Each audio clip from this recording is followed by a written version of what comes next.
right, people. Yes, people. Welcome back to the 1894 channel. We are here to give you a review of City's 6-0 thrashing of Nottingham Forest yesterday. We did a preview. What was it on? What day is today? Today's Thursday. We did a preview on Tuesday night. It was a great stream. A lot of you came in and gave your thoughts. It was an interesting talk. We talked about what we would like to see from the game, what kind of performance we would like, what players we would like to see. And listen, I think it's fair to say that Manchester City more than delivered what we asked for. We asked for an Alvarez start. My guy gave us 2 goals. We asked for, well, I specifically asked for a night off for Haaland, but my guy came through with another hat-trick. And trust me, people, we will get into Haaland talk. We will get into Haaland talk. I know a lot of you are here to listen to us talk about Erling Haaland because if we're being frank, he's the man of the moment. He's the man of the weekend. Erling Haaland is the man of the league right now. He's already breaking records. We're 5 games into the Premier League and Erling Haaland is breaking records. Did I ever think I would say that? Yes, I did. I never doubted this guy. I never doubted this guy's ability. I never doubted Erling Haaland's capacity to come into the Premier League and do the business. But listen, 6-0, there's no complaints. It's all positivity. It's all positivity on our end. Listen, there's about 10 people in the building right now. Make sure you have all smashed the like button. Get it up to like 15 likes, whatever you can do. I'm gonna read your chats, as we're talking and as we're discussing yesterday's game. And anything worth highlighting, I will read out, and we can talk about it because this is a talk show. This is a talk show. This is a show where I will read out what you guys have to say, and we'll have a conversation about your opinions. I want your opinions to be as important as ours. You are as important to the show as us. So smash the like button, subscribe to the channel, share it around, get some more people in here. And listen, life is good. Life is really good with Manchester City right now. There really is no complaints. I'm here with Joe. I'm here with Luke. We're going to talk about the performance yesterday. The only negative right now is that we're second in the league. I know Arsenal pulled off a 2-1 win over Villa yesterday. So we're not top of the league, but our goal difference is looking very strong. Why? Because of our Norwegian meat shield. It's a good time to be a City fan. Chelsea dropped points. Liverpool needed a bit of cheating to win their game. It's grand, man. It's all good. Make sure you've all smashed the like button. Make sure you're all subscribed. Get your thoughts in on yesterday's 6-0 performance. You can see our player ratings up on screen right now as well. If you have any thoughts on our player ratings 1 to 10, let us know in the comments. Would you rate any higher? Would you rate any lower? Do you think we're idiots? Get in all your thoughts, people. We're gonna have a bit of a talk. Joe, I'm gonna start with you. Your overall thoughts. I think they should be, even by your standards, fairly positive. Like, I have to preface my standards. I am known for being a bit negative and a bit of a player hater sometimes, but I mean, I can't really say much else apart from, albeit Forest were poor, but it was probably the performance of the season. Like, we were so good. It was so good. Like, they didn't get out of their half. We were so good at winning the ball back. They were terrified of us. I mean, you just look at the player ratings. I mean, I just kind of sit there and just put whatever number I feel is fit at these days, to be honest. So if there's any complaints, I think they all should come my way. But, like, I don't know what to say, really. It was comfortable. Like, Ederson's the lowest rated of the team. It's not because he was bad. It's because he genuinely had 1 save to make. Like, I looked at his stats. He made 1 save in 90 minutes. Like, he got bored and sat on the halfway line more than he was in his own penalty area, probably. Like, it's one of those games where it just doesn't, like, it's a formality. It should be a formality, at least, anyway. Forest being newly promoted, you should be looking at that and going, we're at home, we should be beating them. But then you look at the business they're doing. I mean, they're about to sign player number 22 of the summer transfer window, which is absolutely baffling. But I did say it was a good time to play them because I don't think they gelled properly, and I think it was evident, really.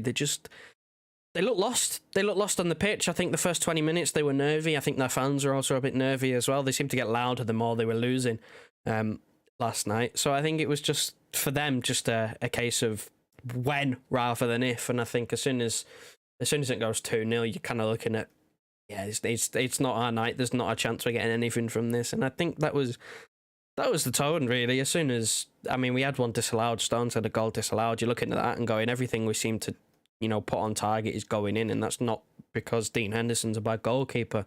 It's just one of them nights where everything we seem to do just is so perfect. You look at the substitutes. We've got Palmer coming on, playing, the good part of the second half. Like, he came on in the 55th minute, like he's playing minutes. We've got Rico Lewis getting involved again. Sergio Gomez coming off the bench. We're seeing a bit more of him recently. Like, it's a great performance, and it's one that I just really enjoyed watching, to be honest. I mean, it was probably made better by the fact that Chelsea ended up losing and Liverpool struggled against Newcastle. But overall, like, we came out injury free. We took off Rodri and bought on Mahrez, which was odd, and we bring in on De Bruyne when we're 5 or 6-0 up, and it's like, what are we doing here?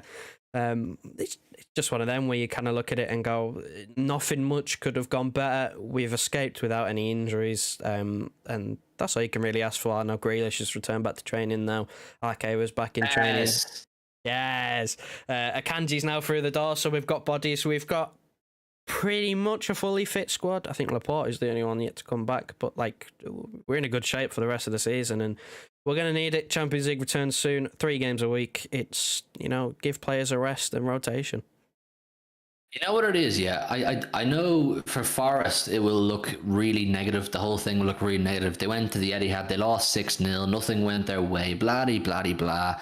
But I have to give them a small bit of credit. I do have to give Forest a small bit of credit. The way Steve Cooper set up was clearly to, not as aggressively and as intensely as Palace and, say, Newcastle and Liverpool, the way they usually play against us, but they did try to slightly go toe-to-toe with us. And I've always said that when you go toe-to-toe with us, you need to get the first goal. If you're going to go blow for blow with Manchester City, you need to get the first goal to give yourself a fighting chance. And in their case, they didn't get the first goal. And once they conceded the first goal, the floodgates were open. They were chasing the game. They weren't sure whether to keep going blow for blow or to go into damage limitation. They weren't sure what to do. And we caught them in a moment of absolute disarray, so we were able to put 6 past them. And from our perspective, like I'm saying, and just to sum it up very briefly, is it was just an overall fantastic performance. And before I ask you your thoughts, Luke, I'm going to read out a few of the messages in the chat here. There's about 15 people in the building. Make sure you've all smashed the like button. Make sure you've all hit the subscribe button. I'm going to see what you guys have to say. The World of William says, hi, 1894. I love your vids. Thank you very much, William, my guy. Dano says, things are happening. I can tell you, people, from a Manchester City perspective, there is nothing happening. There is absolutely sweet fuck all happening. Bernardo is staying. Akanji's through the door, and it's done. There's no more deadline dealings.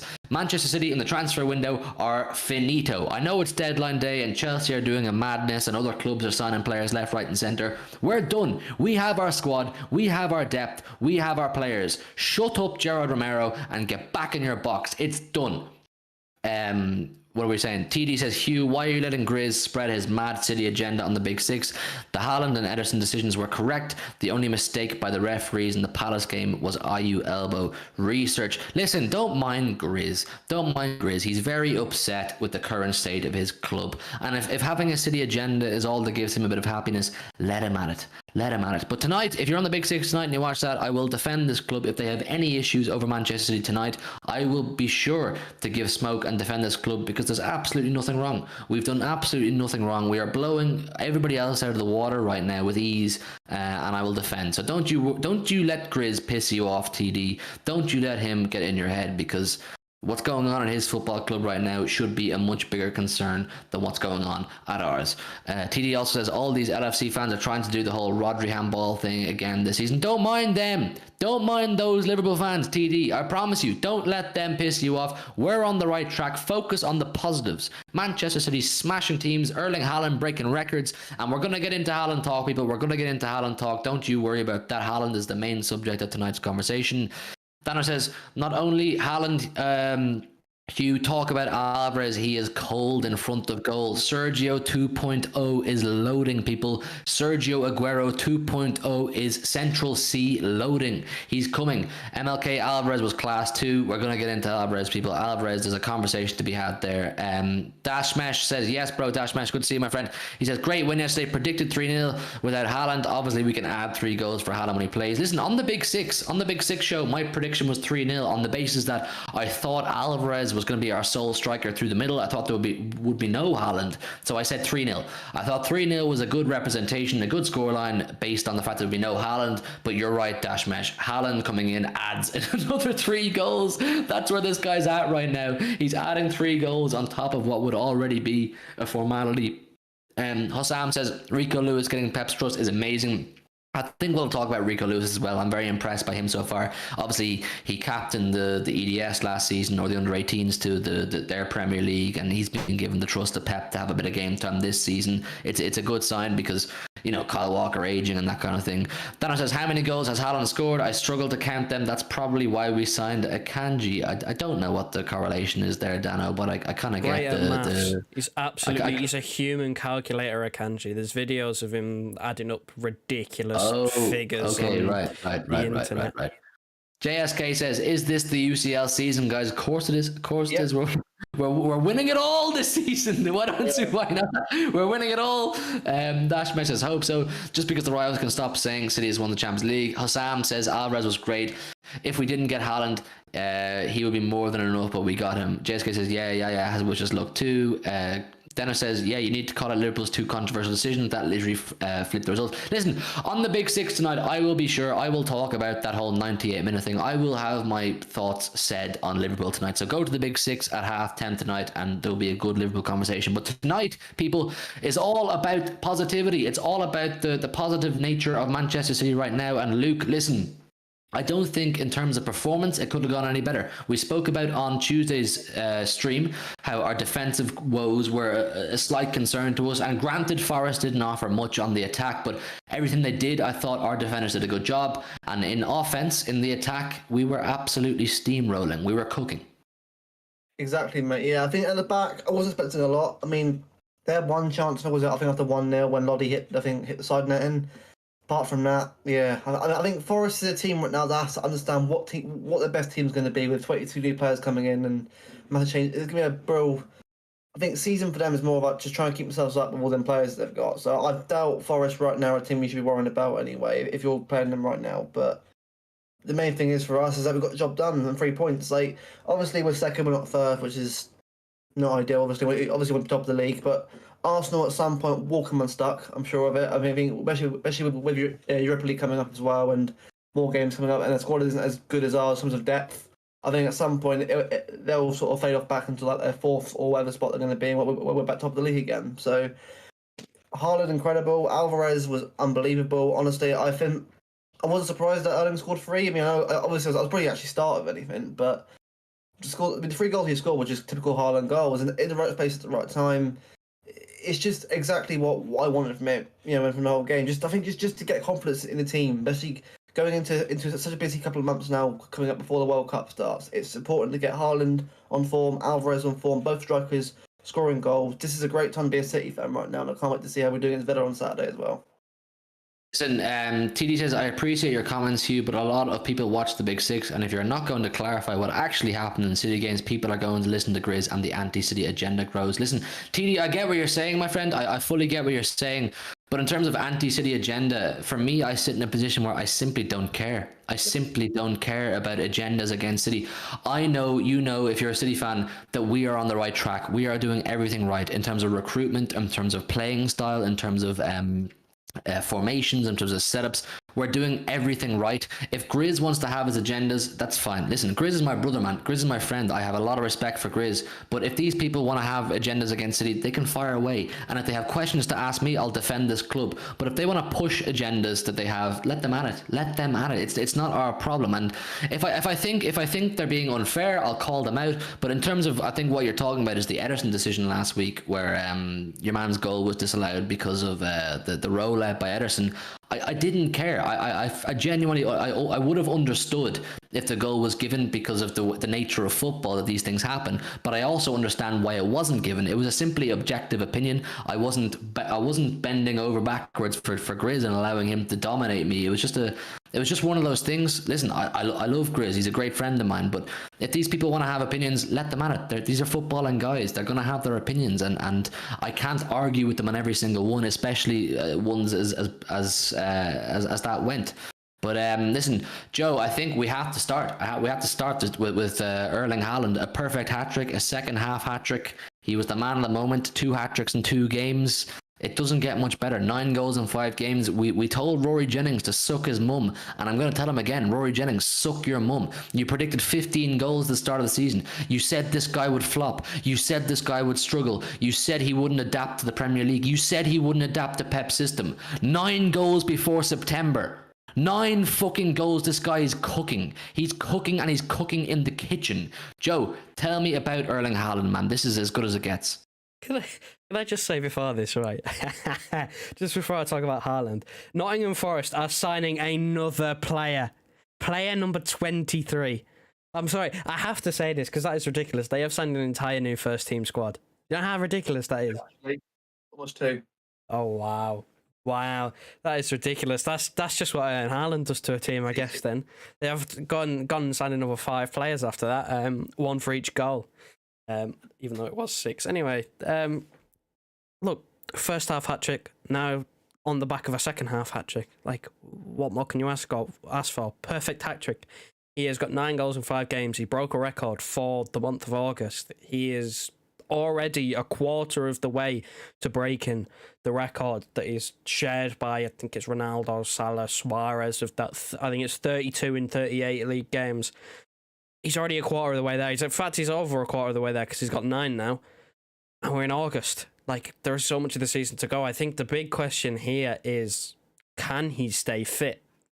That's the big issue that I think most people pointed out. His time at Dortmund, he didn't stay fit. He had a few injuries, of course.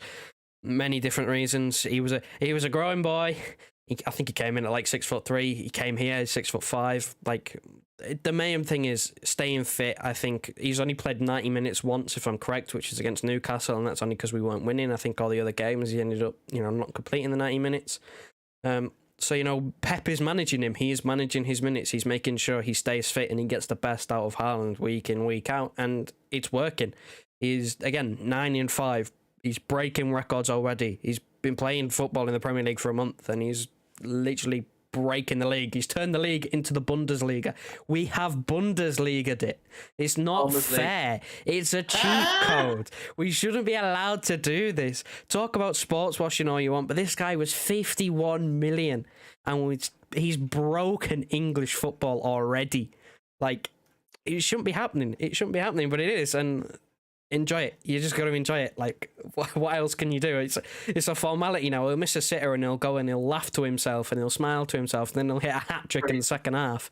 Like, he's a freak. He's a freak of nature, and we are so lucky to have him. And hopefully, he can just stay fit. I think that's the only question mark I have left for him. Is we're only a month in. Can he keep his fitness up? Can he stay match fit? Not, obviously he's going to pick up knocks here and there because centre halves are going to try and bully him, especially when you go to the top teams. Like, you look at United, that 5'9" Donny is going to try and bully him physically. He's going to try and get up in his face because he's a bit shorter than him. So it's going to be an interesting one when he hasn't. I think the biggest test he's had is Newcastle. No disrespect to Newcastle, they almost got something at Anfield. They got something against us. They're a very good side. They are building. But he's yet to really be tested. I'm not counting the Community Shield because we were undercooked, and I mean, they all ripped him to shreds there, and I mean, look what's happened now. So I think it'll be interesting. We have Spurs coming up soon. I think that's the one that I'm mainly looking out for, see how he deals with a back 5 and a very defensive and pragmatic team. But right now, I have 0 complaints. Like, you can't have any complaints. He's turning games around for us. He is winning us points that we never used to win. Like, he's the reason why we are still unbeaten right now, because we would have lost at Newcastle. We would have maybe drawn at most against Palace. Like, he is the reason why we're still here. Not that we would be out of a title race, because again, I think Arsenal are going to fall off, but the reason how we enabled ourselves to have such a good start is just because he is there. He occupies space, or he's scoring goals. Like, he scored with his first touch against Forest. Like, in one chance, one goal, one touch, one goal. Like, Sky tearing apart his touches. He doesn't need touches. I've said so many times, I don't give a fuck how many touches this guy takes on the ball. I mean, tell me, people, over the years, how many strikers have been analysed in this amount of depth as Erling Haaland, where it gets to the point where pundits are saying he only had this amount of touches, he only had that amount of touches. Sorry, the guy's on 9 goals in 5 games, 2 hat-tricks in 2 games.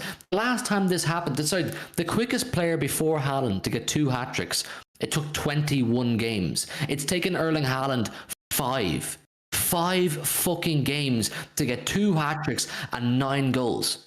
People, this is absolutely outrageous what we're watching. We're watching special football. I know when we had Aguero and we had Company and we had Silva, they were special times. And I want to put it on record. Those moments and those special days of those players will never be forgotten. They are iconic, legendary, special club players. But what we're watching right now has the capacity to grow into just as big as that if it continues. And you know what, Joe? You touched on the fitness of Erling Haaland and can he stay fit? And of course, that's a question on everyone's mind. Like City to keep functioning the way they are, we really need Haaland to stay fit. He's scoring goals. Granted, none of them are worldies. None of these goals are ones that you go, wow, unbelievable goal, what a finish. But he's getting in the right place. He's finishing the goal, and that's something we didn't already have. The fact of the matter is, if we don't have Erling Haaland right now, we're mid-table. We probably lose to Newcastle. We probably lose to Crystal Palace. We're mid-table. This guy is the difference in us being where we are right now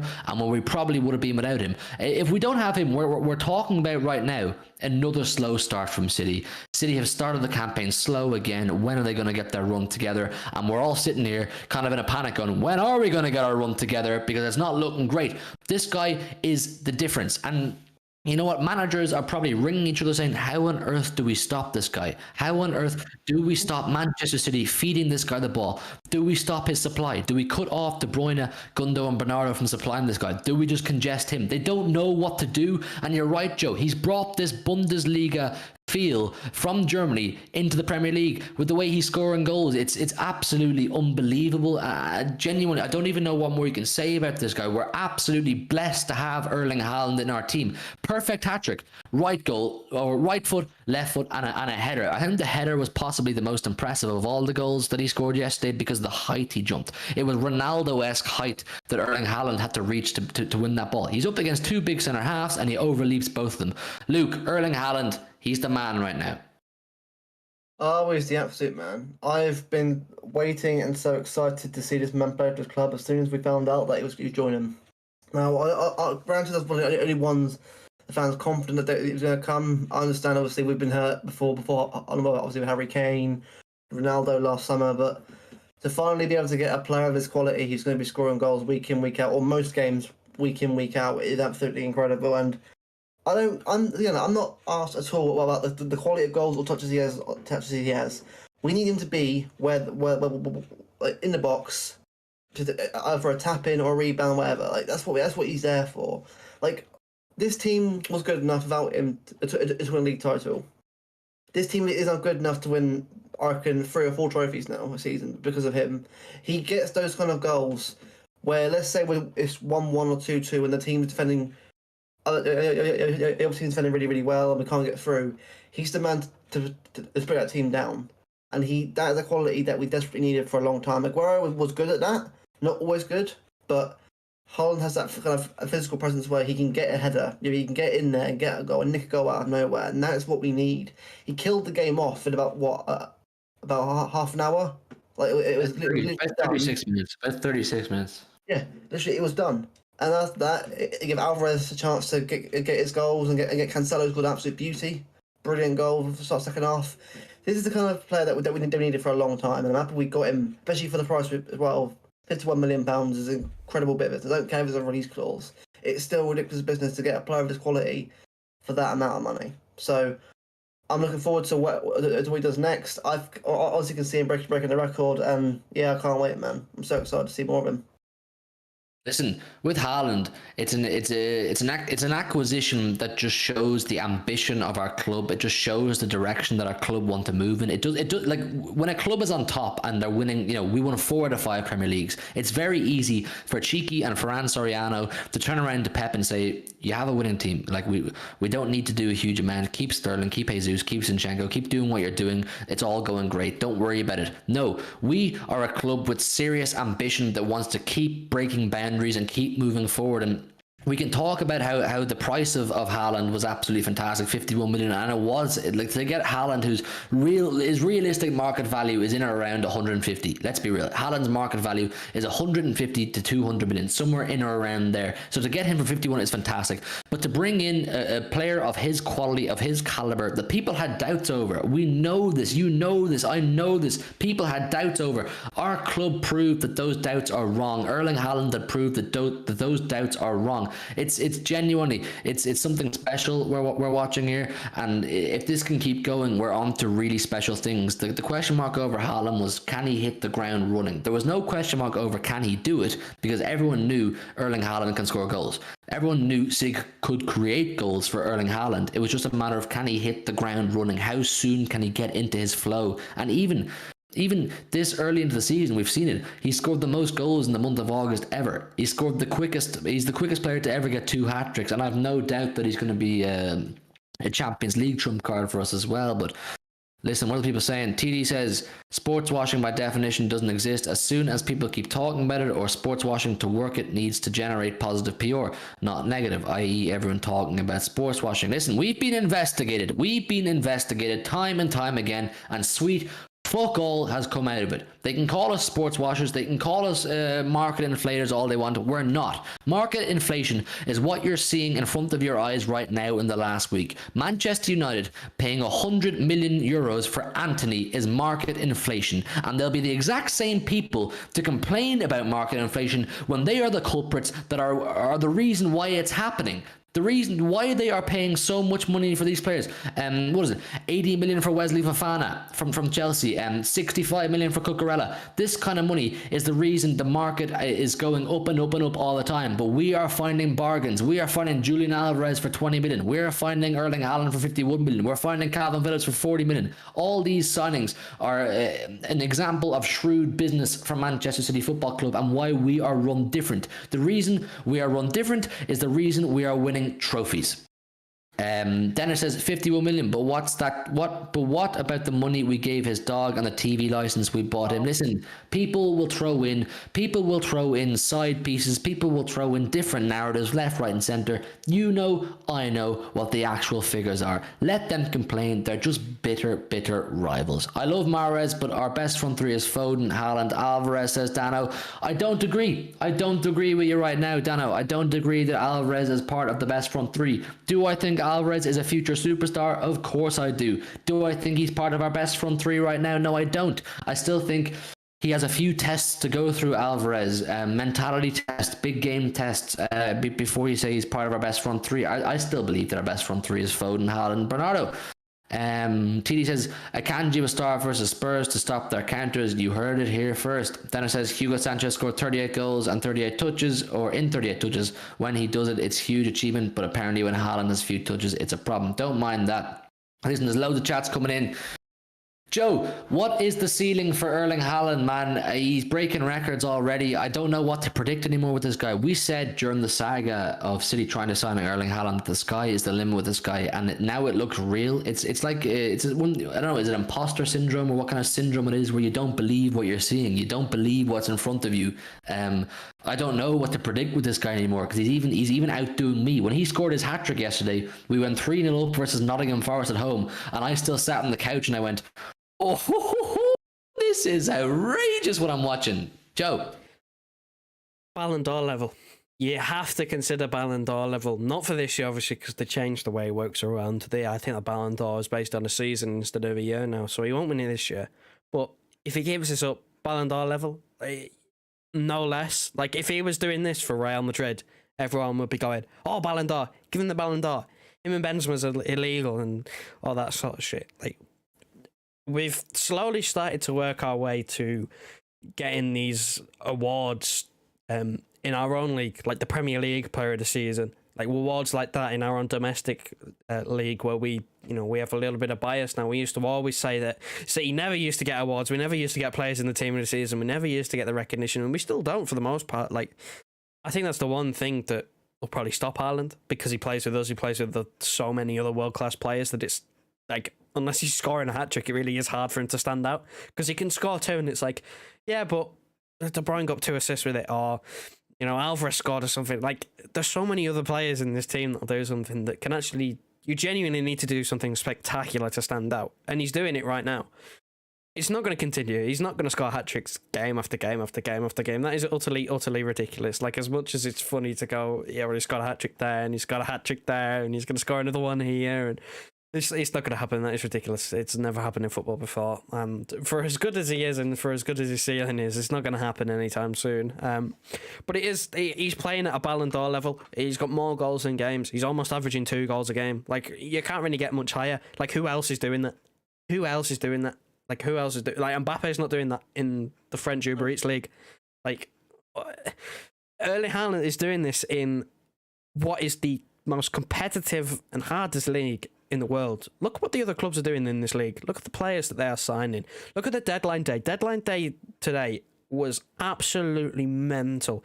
You had clubs signing players left, right, and centre from other European leagues, stealing talent away to come and boost the Premier League. Like, Haaland is doing this in the hardest league, and he's making it look easy. He is making it look, like I said before, he's making it look like the Bundesliga. He's brought this aura of, I know I make fun of Van Dijk's aura, but genuinely, he's brought this aura of Bundesliga, where he's just like, I don't care how good you are, how strong you are, how physical you're going to be, I am going to score. Like, it's crazy. I don't really know, like, what... Individual awards is the only thing you could say is more, because he's already going to win trophies here. That is a nailed on. That is 100% going to happen. He's going to win trophies here. That would happen whether he scores 30, scores 40, or scores 10. It doesn't matter how many he scores. He's going to win things, because that's what we do. But in terms of individual awards, you're now looking at Golden Boot. Can he break that record? Player of the Season. Can he win Player of the Season and Young Player of the Season at the same time? Because he is eligible. He's the youngest player in our squad, I'm pretty sure. Or he was the youngest player that we fielded last night, which is absolutely terrifying, because he's already one of our better players. And obviously the peak, the pinnacle is obviously Ballon d'Or. But, I mean, there's a lot of football to be played from there, but, like, it's terrifying. Like, what more can you say apart from, like, you've just got to... If you're a rival fan, you've just got to kind of hope that he just stops on his own, because no one else seems to be able to stop this man. Like, if anyone's going to stop him, it's him or Pep. Pep can stop him. He can drop him. Listen, we have a super chat here from Dara Revel for $4.99. Talk about Gundogan. Listen, Revel, our boy, one of the 1894 main boys, thank you for the super chat. Like I always say, we don't ask for super chats. We will never ever ask you for super chats. We don't ask you for donations, but when they come through, we massively appreciate them. He says, talk about Gundogan now. We'll get into Gundogan. Gundogan's definitely a good talking point. But listen, with Haaland, I think the conversation about what kind of individual awards Haaland can win, you're right. It's the fact that he's not playing for one of these traditionalist clubs. I mean, whether we like it or not, as City fans, we're not a part of this group of clubs that is, the traditionalist big clubs, the traditionalist super clubs, the traditionalist powerhouses. And is that because we haven't won a Champions League? Is it because we haven't won multiple Champions Leagues? I don't know. But the fact of the matter is, we're not part of that, what people deem to be superior clubs, the big dogs, as they call them, Liverpool and United and Madrid and, I don't know, Barca and these clubs that have won multiple Champions Leagues and have been around for a long time. So for Haaland, he has to do that even a little bit better to get the recognition he deserves. I mean, players like Kevin De Bruyne have been in the mix for top awards for a long time. They haven't got them. David Silva never got them. Aguero never got them, and company never got them. And these players, they deserve the individual awards, but because they're not part of that group, that clique of clubs that people just view as football heritage or whatever you want to call it, the heritage clubs, we're not part of it. People say, oh, you're founded in 2008 and most of your fans are only following since Aguero scored that goal. It is what it is. I don't care. Do I lose sleep at night over this sort of thing? No, I don't. I really don't. If Haaland never wins a Ballon d'Or at City, I don't care as long as he's scoring goals. Listen, just over 30 people in the building with us right now. Make sure you've all smashed the like button. The likes really help us, people. The likes really help us. Like I said, we don't ask for super chats. We don't ask for donations. We would never do that. We never put pressure on anyone to donate anything. If you could just help a like with a like, it's free and it helps us massively. We'd massively appreciate that. Reek says, my friend, good to see you. He says, did you see the Akanji interview with City when they asked him to describe himself? He said fast. The one word he used was fast. And if I'm honest, no, I haven't seen Akanji's Inside City or his interview yet with the club. But if he's fast, I think he'll fit into the club quite nicely. Aria says, wait, Grizz can't say Akanji is slow. Link, please. I don't know what Grizz has said about Akanji. I assume I'll be asked tonight on the Big Six about Akanji because we haven't spoken about him yet on the Big Six. So I'll give my thoughts. I'll back my guy. People, you know, when I'm on the Big Six, I'll back our players till the end. Dana says David Silva would be in conversation with Xavi and Iniesta if he played for Barca, argued with the wall. That's the thing, our players will never get the individual recognition they deserve because why? They play for Manchester City, the new boys on the block. The big corporations in this world, the big football corporations and the federations, they don't like clubs like Manchester City. They don't like people like us, a new club coming in to break traditions, coming in to break locks and coming in to do things that shouldn't be allowed. So our players will have to work twice as hard to get the individual recognition they deserve. But we don't care, people. We don't care as Man City fans. As long as we keep winning trophies, we don't care. They can investigate us, they can shut us down, they can threaten to ban us from Europe, they can do all they want. As long as we keep doing our thing and we don't get caught out for doing anything wrong, I'm not saying we are or we aren't, but as long as we do things right and we're not convicted of doing wrong, it is what it is. Let them do what they want. We're a perfectly run club doing very fucking well right now.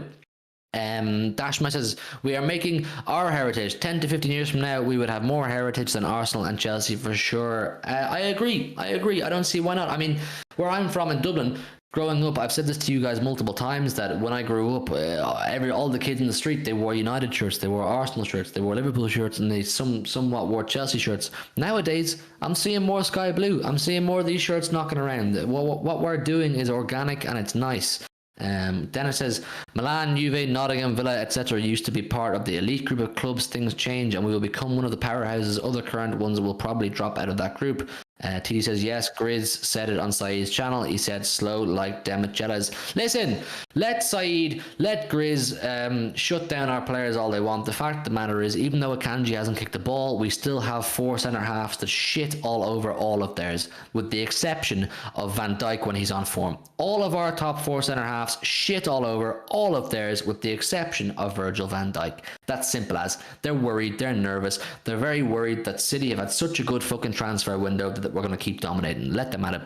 But listen, Luke, I think Erling Haaland, have you any more thoughts on his hat-trick yesterday? This guy, his sky has no limit. He does not, no. All 3 goals weren't spectacular, but they were all, as I said, he was in the right place at the right time to finish them off. And how many times have we sat there as City fans watching a game last season, the ball's coming across the box or in the air, no one's there to meet it, or back post or to tap it in. The amount of times that like against Palace away, where it should have got a better tap in for East tap in to win the game. We didn't have someone there just to finish it off, and we finally got that player now. And I no longer worry about games anymore because I think, well, all right, if we go by goal down, not to worry. We have Erling Haaland, we have Kevin De Bruyne, we have Mahrez, Foden, whoever plays, we have them. And then we've got 2 strikers who can score a mixture of goals. It just gives us more confidence as fans now because, look, obviously this team's incredible anyway. I said, like, Haaland wasn't brought in for us to win the league again. Obviously, help us anyway towards that, but our team was good enough without him anyway. So in the Champions League, that's when it's going to matter for us because it's going to be certain games like ones in the league, but in a cup competition, it's going to be really difficult for us to win. And when Haaland's in that box, being a real menace for defenders, he'll score 2 or 3 in a game and a tie for us and get through the next round, even a final win. It's that kind of player that we desperately needed for years. And people don't realise, right? People do not want to talk about this, but Erling Haaland is a City fan. He's a Manchester City fan. He's not a full-on Leeds fan. He's lying that he's a City fan. He's been a City fan since he was born. Like literally, there are pictures of him in City kits growing up. And like you can see, like his dad's was a big City fan. Obviously, goes to the games to see his son play. people have to try about it really, because I can't see. I'm saying, oh, it'll be for like 2 years and go to Real Madrid. I just no. This man is here to stay, and honestly, he's happy every time he scores. He's happy to score. I'm just really happy, man. I'm really excited to see more of him play. It's just it gets you excited to see what else, how else he's going to do and how many goals he's going to score this season, because the sky's the limit for him. He's incredible. We're on to something very special here with Haaland, and there's no denying that. Like, we can already see early doors that what Erling Haaland has brought to our team is extremely special, and it's something we didn't already have. People they always ask, like, if there's any flaws in City's team, if there's any Achilles, if there's anything that doesn't function well for City, what is it? And some people say it's Ederson, some people say it's our defence at times, and the outshining one, the one that sticks out the most, is definitely the fact that we didn't have a finisher, and now we have a finisher as good as him. He stands out. It makes sense.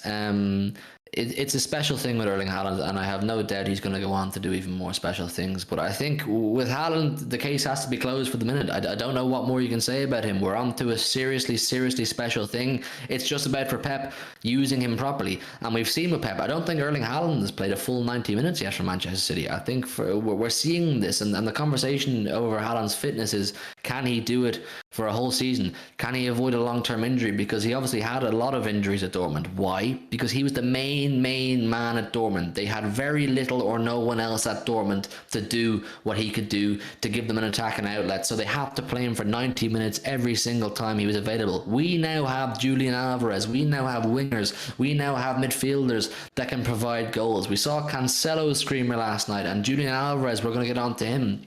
We saw both of his finishes. With Haaland, it's a case of, I was actually almost surprised that he wasn't taken off at half time. I thought it almost would have been a good idea. Listen, he's had his 3 goals, he's had his first half, he's broken the records, he's broken and that kind of thing. Take him off and rest him for Villa, but Pep gave him another, I don't know, what was it, 15, 20 minutes. So with Pep, he has the capacity and the options to take him off when needs be, and rest him and recover him correctly. I'm never a believer in orientating your team around one player. It's a team game. You want your team to feel as a collective, and they're all in the same boat and working together kind of thing. And I think we are. But Pep does have now a new thing whereby he has to ensure that Haaland isn't overrun. This guy is a card that you cannot overplay. You cannot overuse. You need to make sure he's looked after. He's well fed. He's well rested. He's everything. You want this guy to be in tip-top condition every time you call upon him. And I would like to think it'll get to the point where we've put the group stages of the Champions League to bed nice and early, please God, so that Haaland doesn't have to play those games. But he will play the first 3 or 4 Champions League games without a doubt. So with Haaland, look after him, make sure he has everything he needs, because this guy is. And I've never said this before about City, but he's the main man. He's the main man. Keep this guy clean, keep this guy fit and fresh, and the sky is the limit, people. The sky is genuinely the limit.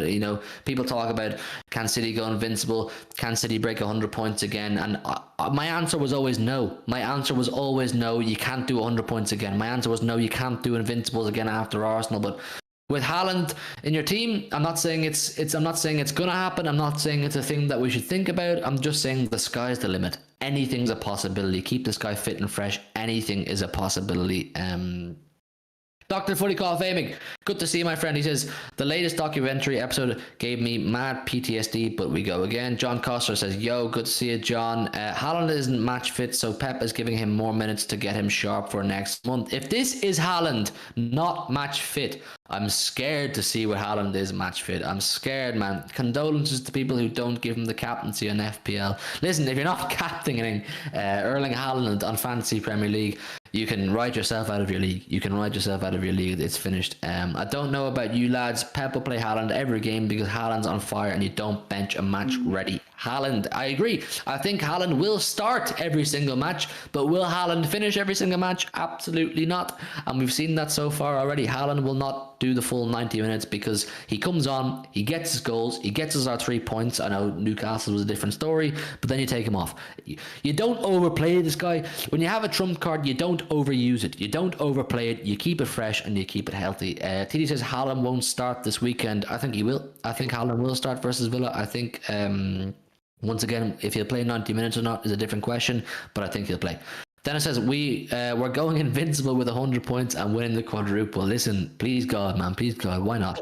John Costa said, will Haaland start this weekend? Yes, John, you have to gamble. Listen, Haaland, he's the man. People will talk about this guy for every show we do. There will be a conversation about Erling Haaland because there's something new happening with him every week, but we have to move on. We have to move on, people. I'd love to talk about Haaland all night, but I would quite literally be here all night, and I can't do that. So let's move on to Sergio 2.0. Sergio 2.0, the Argentinian striker we brought in Alvarez. Joe gave him a 9 on our player ratings. He looks on fire. He would have got man of the match if Haaland didn't put 3 past the keeper. Joe, what do you think about Alvarez, man? He looks like a serious operator too. I think it was Nabil on Twitter said that he's another test tube baby, and they put Aguero and Tevez's DNA into one player, and he spawned him in back half of Argentina somewhere, and we've gone and just picked him up. Like, it's incredible. Like, versatility, finishing, something that I think if he's been here for a while, when we initially signed him, I was a little bit cautious. I was cautiously optimistic that I was, my feelings were wrong, but my feelings were he might be another Gabriel Jesus, where because he's so versatile and he's got all these attributes of being a good technical player, his finishing, even though you look at the highlights from the Argentinian league and the Copa Libertadores. Well said. Yeah, big words. Moving up in the world. I was basically just really, really cautious about him being another Gabriel Jesus, because Jesus is tearing it up at Arsenal right now, but he's not what we needed. We needed someone who, if they got a chance, he would take it. We didn't need someone who was going to link play. We didn't need someone who was going to bring his teammates into play. We needed someone who would sit in the penalty area, and if he gets half a chance, he takes it. That's what we got with Haaland, and Alvarez proved that against Forest. Now, again, Dan made the shout of possible best front three. I agree with you. It's not our best front three right now. It's Forest. That's like, no disrespect, but let's not beat around the bush. That was probably one of the worst performances we'll probably see for a team playing against us this season. Like, it is 6-0. Like, it doesn't really get much worse. So it's, and he played left, he played right. When Haaland got off, he played through the middle. That's his versatility. His second goal, unbelievable finish. Coming down, he doesn't control it, on his left foot, top corner, keeper, no chance. Great finish. That is something that I really like to see, because that kind of put the doubts in my mind that he was, Gabriel Jesus. That put that to bed for me, because I know now that, he can strike a ball, he can put it in the back of the net. I've got no issues with him in front of goal. I think against Barcelona, where he was possibly a little bit rusty in that charity match, he kind of had a couple of half chances that he snatched that a little bit. He didn't put that one away, although he did score that screamer at the Spotify Camp Nou, so I will let him away with it. Screamer, absolute screamer. Like, the 2 goals that he scored, so Aguero, weak left foot coming out the sky, top corner, difficult angle on his stronger right foot, right hand channel, slots it past the keeper. Like, it's so Aguero like, and he it's something that we're just going to have to be patient. We can't rush it. We can't just throw him in and go, you scored 2, here you go, here's Villa on the weekend, or Villa on the weekend, here's a Champions League game here. We can't just throw him in at the deep end, because you don't want to knock his confidence. You want to keep it high enough so that he performs and develops at a high level. Got to realise that between where he was playing in the Argentinian league and playing Peruvian farmers, or where he was playing, to playing in the Champions League against the best of the best, it's a massive gap. It's a massive gulfing quality. You've got to just be patient. Pep is going to nurture this, what is essentially raw talent, into exactly what he wants him to be. Now, whether he wants him to, remain as that versatile attacker who will play anywhere, whether he wants to eventually mould him into just that number 9 who plays folkly as a number 9, maybe plays a 2 up top, I don't know. Pep knows what he wants from him. And it's just really encouraging to see him score 2 goals. Like, he is a number 9. I think it was very interesting the way that we set up. I know on the screen it's a 4-3-3, and it was a 4-3-3 on paper, but it was almost like a 4-4-2, where Bernardo Silva would go out onto the right and Alvarez would pretty much stick with Haaland in the middle. Like, it was very odd, but it worked very, very well. And he's clearly got a an eye for goal, and he's, you know, willing to get in the right opportunities, play anywhere where the manager asks him to play, you know, any role. He's, you know, like, it's exciting. It's exciting. I'm not getting too ahead of myself. I'm not saying like he's better than Salah, Ronaldo, all these players. I'm not saying, he's the best thing ever. He's the best Argentinian. None of this. No. Don't get too carried away yourselves. But it's very encouraging. I liked what I saw a lot. Like, even you put his goals away. Like, he's got the energy of Bernardo Silva, and based on the evidence that I've seen, the goal scoring ability of an Aguero, like, that is something that is invaluable to a team. He's better than Gabriel Jesus. He's an upgrade. We've sold Jesus for about 45 million and signed Alvarez for 15 million, and we've got an upgrade. An upgrade to how we want to play anyway. You're gonna piss off the Arsenal fans big time by saying he's better than Jesus. They're gonna be like, "What are you on about? Jesus is Premier League Prem."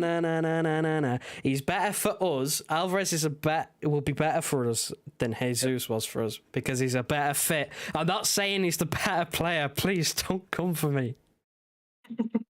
Don't send for Joe, people. Don't. McLovin says yes, guys. Yes, McLovin. Good to see you, my friend. But listen, with Alvarez, I'm in a catch-22. I'm in a catch-22 because is it unfair to put Alvarez's name in the same conversation as Aguero and Tevez? Yes, it absolutely is. It's not fair to put Alvarez under that pressure. But when you watch Alvarez's finishes yesterday, both of them, you couldn't help but think in the back of your head, for those of you who are old enough and are around long enough to have watched Aguero and Tevez, you're thinking, wow, that was really, really Aguero-esque, particularly his second one, which hit the roof of the net for Alvarez. You were sitting there going, that was really Aguero-esque, and even Tevez too. So, I mean, it's exciting. It's exciting. We have a great track record with Argentinian players at City, and to have another striker in who does the Aguero celebration too. It's one of those ones where you're kind of thinking, is it written in the stars? Is it written in the stars for Alvarez, Luke, to be a special player?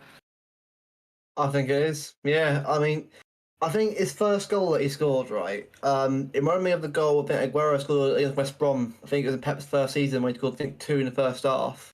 It's all like that kind of like run into the box, a shot underneath the free keeper's legs. It's so Aguero.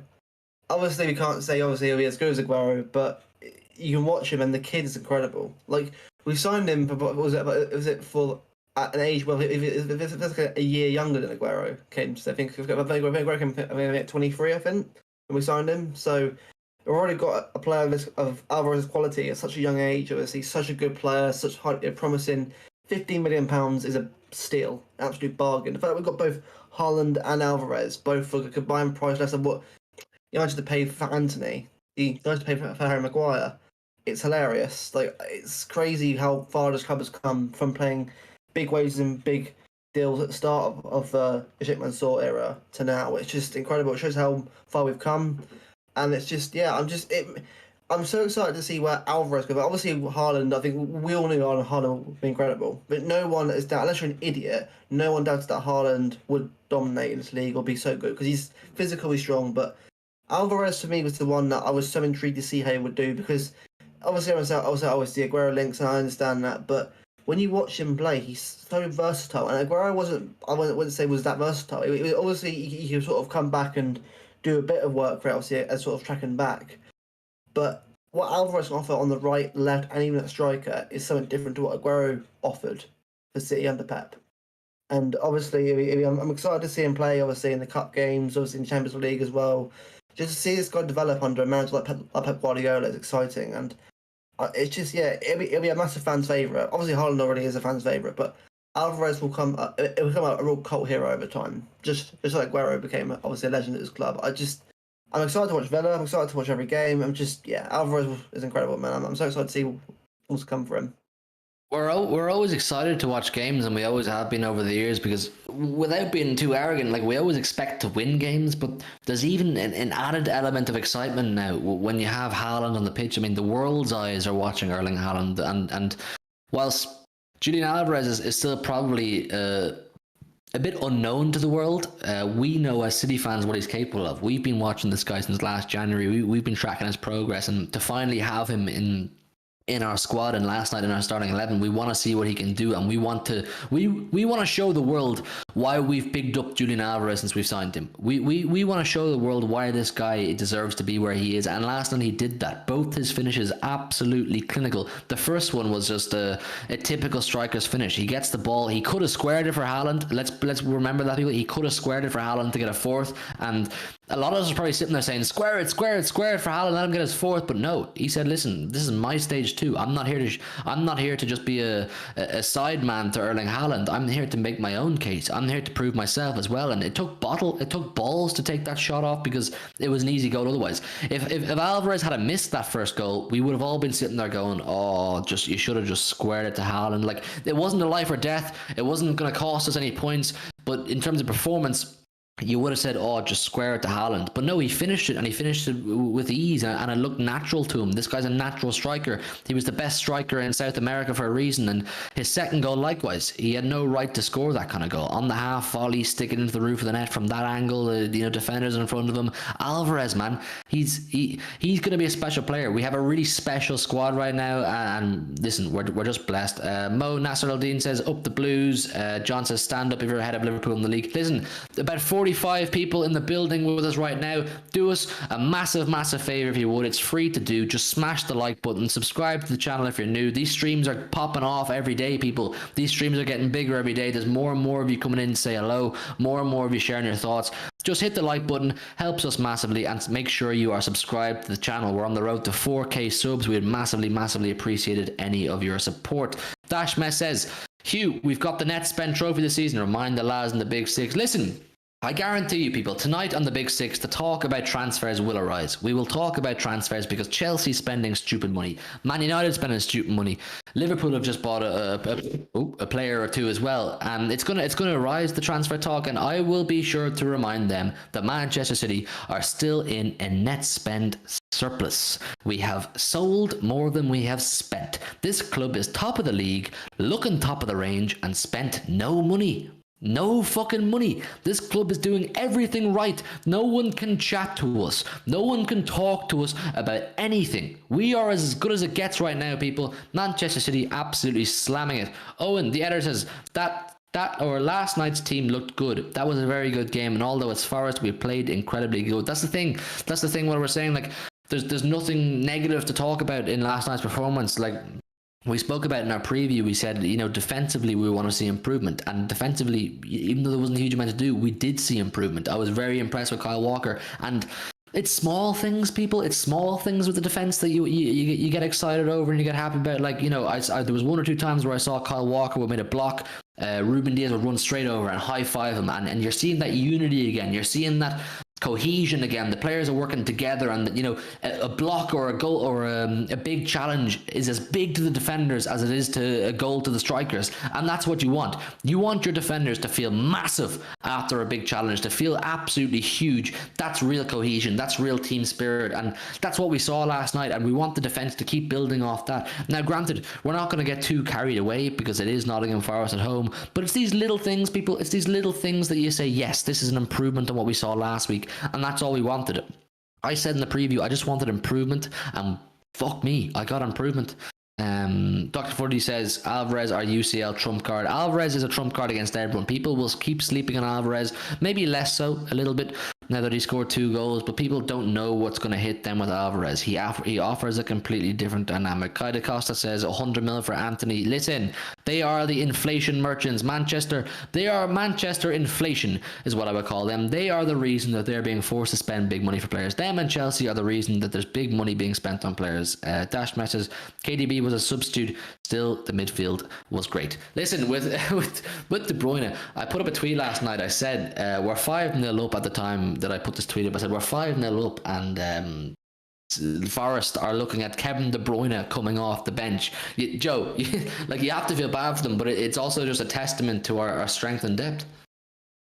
I didn't put it on Twitter, but I said in our Discord, which there is a link if you do want to come and chat to us. There's a link in the chat. But I said, we're 5-0 up, we're bringing on Kevin De Bruyne, and Forest are looking at and going, oh my god, and they're bringing on Jack Colback. Jack Colback in 2022. Sorry, what? You just have to sit there and laugh and go, lads, come on, they're already dead. Can you not bring someone else on? We're a bit light. We've got a few injuries, got a few people, a few players, individual training. We've got a lot of young players on the bench. Could you maybe bring one or two more of them on? Nah, just bring on Kevin De Bruyne, mate. Nah, we'll just bring on Kevin De Bruyne when we're 5-0 up, just to show it up, you know what I mean? Prevent a comeback, make sure we're still dangerous. I mean, listen, it worked as well, because the thing is, the sixth goal, it worked because he took the ball pretty much from the halfway line and drove forward with it to the edge of their penalty area from a Forest free kick. So it worked. He came on and he helped us create a goal, but we were 5-0 up. We didn't need the goal.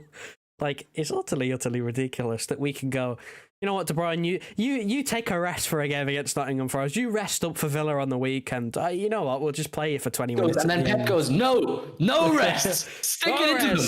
20 minutes. 20 minutes. Get a sixth for you're not starting on the weekend.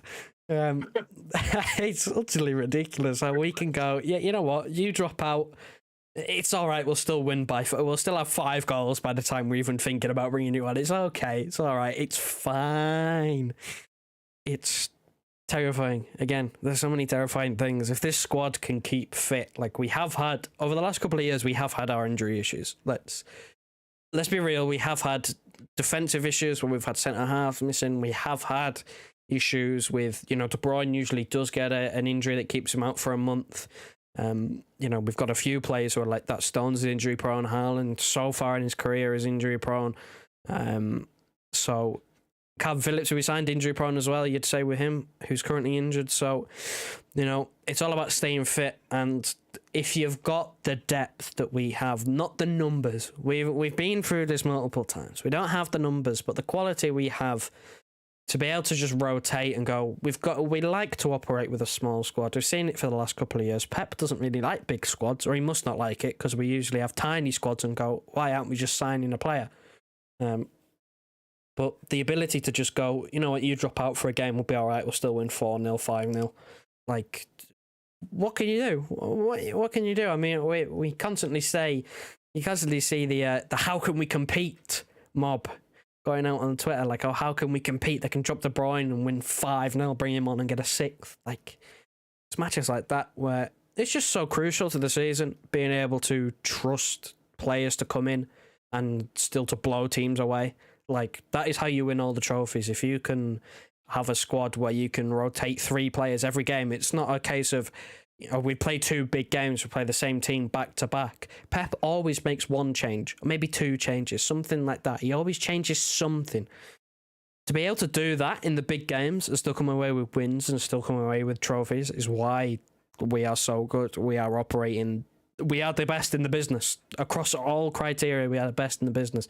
We are doing everything right, but every rival fan, all the media still throw it at us, which it's normal. You just take it and, you move on with it. I mean, people are now I've been seeing bingo cards with chants from, there was one from the Forest game, bingo card of, I think 3 of them were to do with European Cups. It's it's fine. We've heard it all before. We don't care what you have to say. We know how well we're doing. We know that we are better than most clubs at pretty much everything. We're fine with it. If you don't like us, you don't like us. We're not asking you to like us. We're asking you to respect us. Well said, Joe. Well said, Joe. We don't care if you like us, just respect us. We are good at football. I don't care if you like us.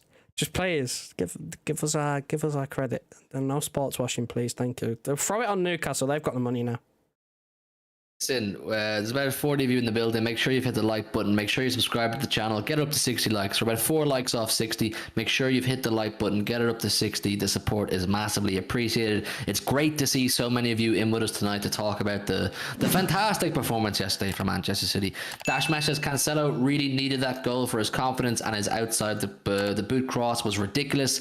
Dr. Footy says Palmer looking good in the Forest game. Palmer season Mahrez regen. Mahrez, just really quickly on Mahrez, I was impressed with him. I was impressed. Obviously, we spoke about in depth in recent weeks about how Mahrez looks off and he doesn't look himself, but Listen, he didn't have a huge amount to do last night, but what he did was good. Mahrez was good last night. Whether you like it or not, I liked Mahrez last night. His setup for Alvarez's first goal was world class. It was absolutely world class. The first touch, the play in behind, it was an absolutely world class assist from Mahrez, and hopefully that will improve his confidence and he can bounce off that and keep going because we know how good Riyad Mahrez is. So stick with Mahrez, people.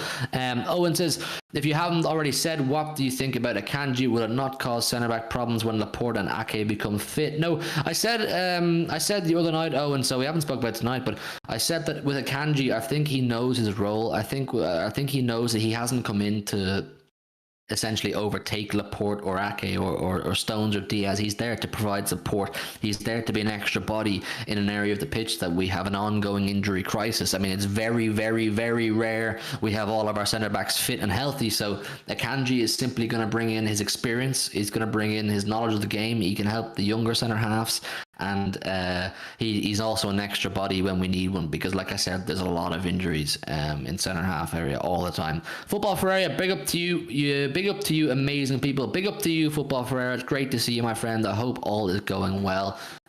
He says another class dominated performance from the best team in the world right now, without any doubt, and it is transfer day. Who agrees with me that City has the strongest squad in the world? I think that's up for the people to debate. Who has the strongest squad in the world?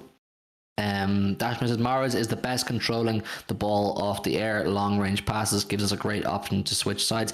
Mahrez is technically fantastic. We know this. That's why you can't rule Mahrez out. But listen, Luke, it was just an overall great performance. There really is no complaints. There really isn't. No, it was brilliant. As I said, the clean sheet was great after the last two games of seeing 3 and seeing 2. So the fact that we sort of able to get that as well, get the confidence back in Stones, Diaz, Cancelo and Walker, and also Edison as well, it's just important to get that drilled in before we play Villa, obviously, on Saturday. Obviously, Villa are playing crap right now. It's still an away game at Villa Park, and you think, you have to be careful of what can happen there. But no, I'm so happy for the players. I'm so happy for Haaland, for Alvarez, even for Cancelo. I mean, not talking about that goal from Cancelo. It was a wonderful goal. You know, the cut inside, smash it in their post, unbelievable finish. It shows that the confidence in this team is there. And I've noticed as well, Haaland has brought a lot of the best out of the players around him. Like, everyone's just trying more shots now. They're going for it a lot more. It's hard to see, rather than like that reliance on the wingers and that to always get the goals, even like Bernardo De Bruyne to get the winning goals like last season. And now that they have someone now who's meant to be scoring the goals rather than them doing it, which means that they're a lot less pressure on them to even get the chances. So this striker, these two strikers are just going to bring the best out of everyone around them. And I feel like this is what we've been crying out for a good 2 or 3 years now. So yeah, I'm really happy about the result. Obviously, it's Forest; they can't take too much out of it. But the fact that we've got 6 goals at 19 goals for 5 games, which is brilliant. It's an incredible start to the season. So obviously, we've got a draw at Newcastle. But for me, to the fact that we're still unbeaten in 5 games, it's brilliant. And I'm looking forward to seeing Villa on Saturday. And can we try and get unbeaten for the whole September too? Yeah, listen, you said it yourself, 19 goals in 5 games. It's never been done before. This amount of goals scored in the month of August, it's never been done before. Listen, people, we're going to wrap it up very soon. I'm going to read your last few messages here. You guys know about new Akanji signing. Watch him play lots of times, very good on the ball. What Pep likes, another class player for City to add to the crazy, amazing list City already have. Akanji, I'm very excited. I'm very excited about Akanji. Dash Mesh says, got to go, guys. See you on the Big 6. Listen, people, we're going to wrap it up. Only a short one tonight because I have to do the Big 6 now in 20 minutes. For all of you who don't know the Big 6 already, go over there at 10:30. Myself, Grizz, Toby, Saeed, Matisse and Turkish are going to be doing our review of the weekend and a bit of a preview for this weekend. So make sure you're there for that and listen to us talk about the Premier League and what's going on. But listen, on the way out, make sure you smash the like button. Make sure you're already subscribed. As always, thank you all so much for coming in tonight and giving your thoughts and hitting the like button and subscribing and all that good stuff. We really, really, really appreciate your support. Without you, it's absolutely not as good as it is right now. So thank you all so much, and we'll see you on probably Friday night, I believe, Friday night at about 10:30 with a preview for the Villa game. Another big game, another opportunity to pick up 3 points, another opportunity for the Norwegian Meat Shield to score some more goals. Sorry, I'm slurring my words now. And we'll see you then, people. people. Good night and God bless. Joe, wrap her up.